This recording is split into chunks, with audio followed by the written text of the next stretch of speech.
আত্মহত্যা বিষয়টি কখনোই সমর্থনযোগ্য নয়।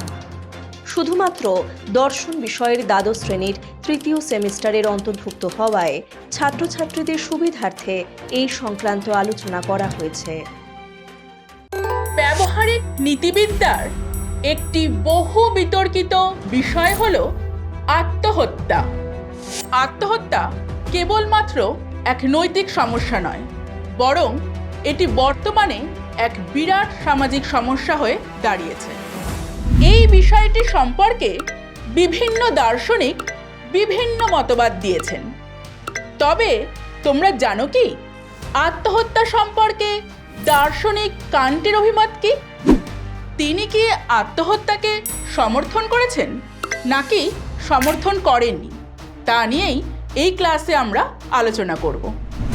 জার্মান দার্শনিক ইমানুয়েল কান্ট তার মেটাফিজিক্স অফ মরালস গ্রন্থে আত্মহত্যাকে নৈতিক দৃষ্টিভঙ্গি থেকে এক প্রকার অনৈতিক কর্ম বলেছেন।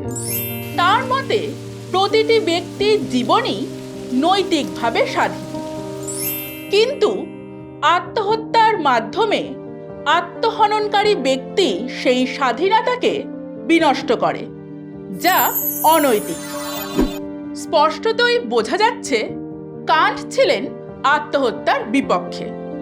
তিনি এর বিরুদ্ধে আর ঠিক কী কী যুক্তি দিয়েছেন চলো তা দেখে নিই। প্রথমত, কান্টের মতে কোনো কাজকে আমরা তখনই নৈতিক বলতে পারবো যখন তা এমন নীতি অনুসারে করা হবে যা একটি সর্বজনীন নিয়মরূপে গণ্য হতে পারে।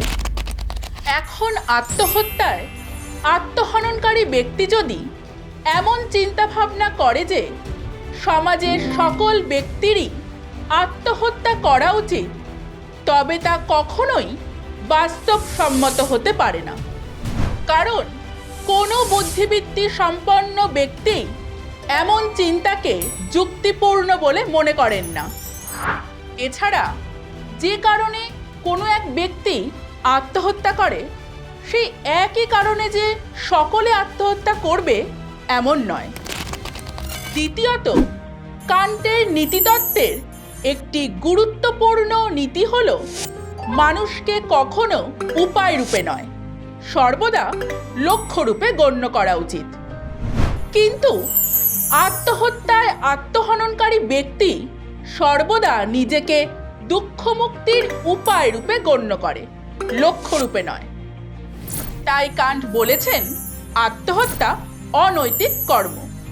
তৃতীয়ত, কান্টের মতে প্রতিটি ব্যক্তির জীবনে কিছু নির্দিষ্ট দায়িত্ব ও কর্তব্য থাকে, যা পালন করতে সে বাধ্য।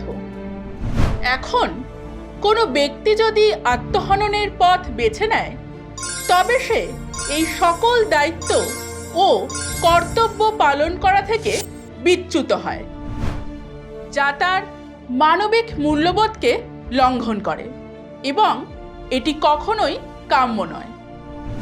চতুর্থত, আমরা জানি সমাজে বসবাসকারী প্রতিটি মানুষই নিজেকে ভালোবাসে, নিজের যত্ন নিতে চায়, নিজের প্রতি শ্রদ্ধা সম্মান প্রদর্শন করতে চায়। অর্থাৎ আত্মপ্রীতির জন্যই নিজের জীবনকে সে বাঁচিয়ে রাখতে চায়। আবার কোনো অসহনীয় অবস্থার উপস্থিত হলে আত্মপ্রীতির জন্যই সে আত্মহননের পথ বেছে নেয়। অর্থাৎ একই আত্মপ্রীতির মানসিকতা কখনো জীবনকে বাঁচিয়ে রাখতে চায় এবং কখনো জীবনকে বিনষ্ট করতে চায়, যা কান্টের মতে কখনোই গ্রহণযোগ্য নয়। তিনি মনে করেন যদি কোনো মানসিকতা পরস্পর বিরোধী নিয়ম উৎপন্ন করে, তাহলে তা কখনোই সর্বজনীন নিয়মরূপে প্রযোজ্য হতে পারে না। এই কারণেই কান্ট আত্মহত্যাকে এক প্রকার অনৈতিক কর্ম বলেছেন। তাহলে বোঝা গেল তো কান্ট কেন আত্মহত্যাকে সমর্থন করেননি এবং এর বিপক্ষে তিনি ঠিক কী কী যুক্তি দিয়েছেন।